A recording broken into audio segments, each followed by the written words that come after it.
First, open Google Sheets on your PC and create a new sheet or open an existing one with data that you want to turn into a chart. Now highlight the data you want to include in the chart. Make sure you include any headers so your chart has proper labels.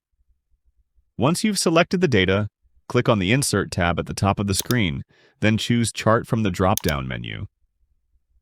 Google Sheets will automatically create a chart based on your data, but don't worry, you can customize it. To change the type of chart, go to the chart editor on the right side. Under the Setup tab, click the drop-down menu under Chart Type and select from options like bar chart, line chart, pie chart, and more.